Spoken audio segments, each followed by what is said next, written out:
Good morning. I thought I would read the book Blueberries for Sal, the one we did with our reading workshop yesterday, because it really is a great book. It has earned the Caldecott Honor Medal, and that was from 1948, 72 years ago. So this book, Blueberries for Sal by Robert McCluskey, is 72 years old. One day, little Sal went with her mother to Blueberry Hill to pick blueberries. Little Sal brought along her small tin pail, and her mother brought her large tin pail to put blueberries in. "We will take our blueberries home and can them," said her mother. "Then we will have food for the winter." Little Sal picked 3 berries and plopped them in her little tin pail. Kaplink, kaplank, kaplunk. She picked 3 more berries and ate them. Then she picked more berries and dropped one in the pail.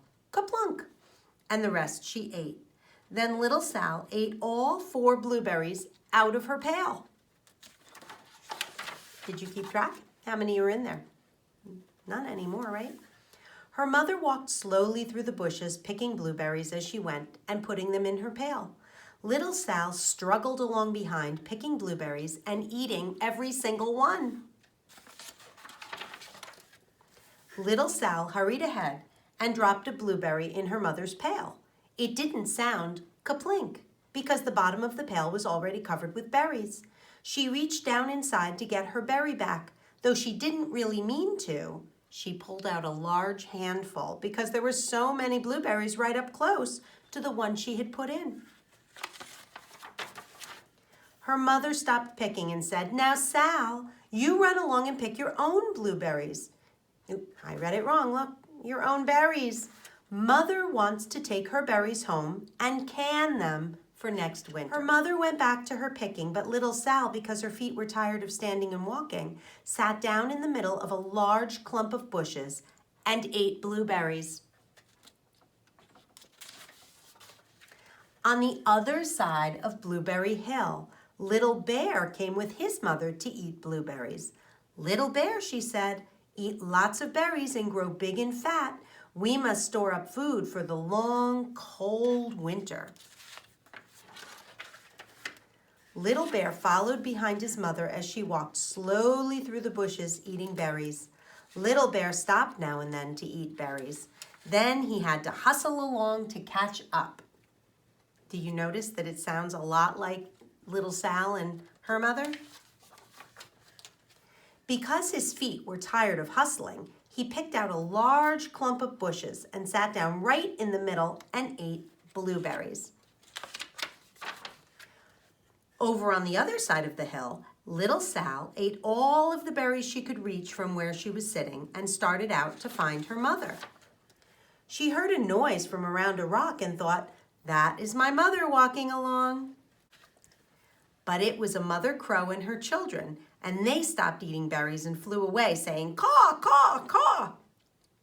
Then she heard another noise in the bushes and thought, "That is surely my mother, and I will go that way." Uh-oh. But it was Little Bear's mother instead. She was tramping along eating berries and thinking about storing up food for the winter. Little Sal tramped right along behind. By this time, Little Bear had eaten all the berries he could reach without moving from his clump of bushes. Then he hustled off to catch up with his mother. He hunted and hunted, but his mother was nowhere to be seen. He heard a noise from over a stump and thought, "That is my mother walking along." But it was a mother partridge and her children. See, a partridge is a kind of bird. They stopped eating berries and hurried away. Then he heard a noise in the bushes and thought, "That is surely my mother. I will hustle that way." But it was little Sal's mother instead. She was walking along picking berries and thinking about canning them for next winter. Little Bear hustled right along behind. Little Bear and little Sal's mother and little Sal and Little Bear's mother were all mixed up with each other among the blueberries on Blueberry Hill. Here you can see little Sal's mother with the little bear and little Sal with Mother Bear. Who do you think might be in more trouble if that goes wrong? Little Bear's mother heard Sal walking along behind and thought it was Little Bear, and she said, "Little Bear, munch, munch, eat all your can possibly hold." Swallow. Little Sal said nothing. She picked 3 berries and dropped them, kaplink, kaplank, kaplunk, in her small tin pail. Little Bear's mother turned around to see what on earth could make a noise like kaplunk. "Rumph!" she cried, choking on a mouthful of berries. "This is not my child. Where is Little Bear?" She took one good look and backed away. She was old enough to be shy of people, even a very small person like Little Sal. Then she turned around and walked off very fast to hunt for Little Bear. Little Sal's mother heard Little Bear tramping along behind and thought it was Little Sal. She kept right on picking and thinking about canning blueberries for next winter. Little Bear padded up and peeked into her pail. Of course, he only wanted to taste a few of what was inside, but there were so many, and they were so close together that he tasted a tremendous mouthful by mistake. "Now, Sal," said Little Sal's mother without turning around, "you run along and pick your own berries. Mother wants to can these for next winter." Little Bear tasted another tremendous mouthful, and almost spilled the entire pail of blueberries. Little Sal's mother turned around and gasped, "My goodness, you are not Little Sal. Where is my child?" Little Bear just sat munching and swallowing and licking his lips. Little Sal's mother slowly backed away. She was old enough to be shy of bears, even very small bears like Little Bear.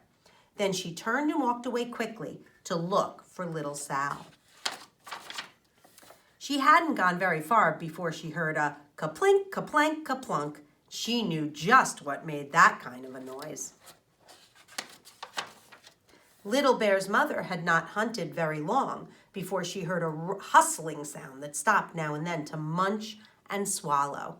She knew just what made that kind of a noise. Little Bear and his mother went home down one side of Blueberry Hill, eating blueberries all the way and full of food stored up for next winter.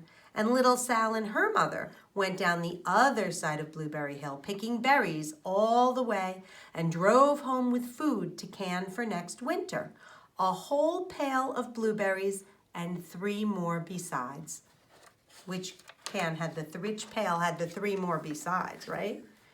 So here you can see Little Sal's mother canning the blueberries. She's putting them into jars to keep them nice and fresh. And Little Sal is playing with a spoon and some bracelets and, it looks like the insides of the jars, the cans. She's playing with those. So some things you might want to notice. You can see tables and chairs that look very, very much the same. But again, here, this stove certainly doesn't look like the stoves that we use these days. So that's how you can tell that this book is very, very old.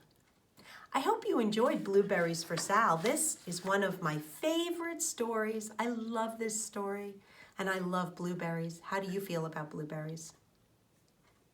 Thumb up, thumb down, just like that. I love blueberries. I hope you have a wonderful weekend. Take care.